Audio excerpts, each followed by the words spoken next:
Dr. Zymantas, what do you think about, the old silver/amalgam fillings versus the new one? And especially, what do you think about if you have old ones in it, in terms of taking them out or not, replacing them?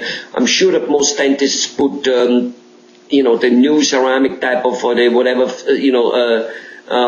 fillings in almost all the time these days. But what about the old one? There's lots of controversy. Can you tell us a little bit what your feeling about is? You are absolutely right, Mr. Flash. It is a very controversial topic, and there is no one specific guideline that regarding the effects of silver fillings versus the tooth-colored restorations. The American Dental Association has done studies, and they have not found any. The biggest problem, of course, is there are people who believe that the silver fillings, which they do carry mercury. Mercury is a compound inside of the amalgam filling, and many people believe that the mercury escapes and goes into your system. In the past, that may have been true possibly in the environment where the work was being done, specifically for the dentist. A lot of places had a lot of mercury on the floors and stuff. But the average dentist doesn't use mercury in that manner anymore. They're pre-capsulated. I personally don't use the mercury fillings myself. They're still a good restoration. They're cheap and affordable. On occasion, I do need to use it in areas that I cannot get isolation of the tooth for proper bonding with the tooth-colored materials.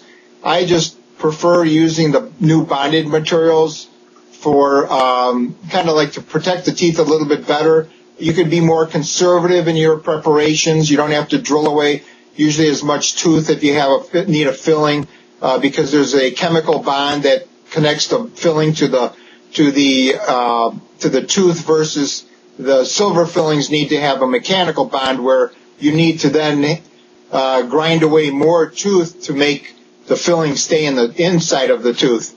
So my position is they're both good fillings. If a patient has very good older silver fillings and they're not leaking and they look intact, I recommend them to keep them intact and leave them that way rather than replace them unless they have aesthetic issues or the potential of the tooth fracturing where they may need to have the tooth rebuilt in a crown place. Then I recommend them being replaced. But if they're smaller, they're intact, the margins, the periphery of the filling is intact, I just recommend the patients then to leave them alone and kind of sometimes they'll last 30 years if they're done really, really well. So I don't recommend just taking them out, which some people do. I see. So if it then broken, don't fix it. In a way, that's correct. All right. Well, thanks for letting us know, Dr. Zymantas. And you're welcome, Mr. Flash.